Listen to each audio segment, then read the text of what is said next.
מהו תיקון דרך, והאם הדבר נחשב לתאונת דרכים? עולות שאלות רבות, כמובן בהקשר של תאונות דרכים, והאם תאונה היא כל תאונה שבעצם הרכב שלי נפגע.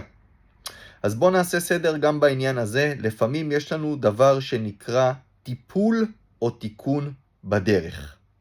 הכוונה היא כמובן היא לא לטפל ולתקן דברים באופן עצמאי מתחת לבית, בחצרים של הבית שלנו, אלא למצב של מבחן הזמן והמקום, איפה שלצורך העניין התחלתי את הנסיעה ומתי שאני צריך לסיים את הנסיעה.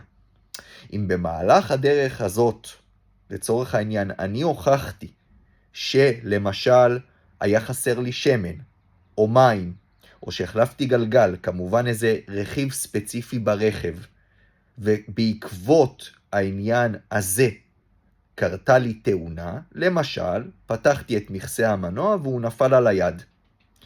אם הצלחתי להוכיח את העניין הזה, אז אני אזכה לפיצוי בגין תאונת דרכים.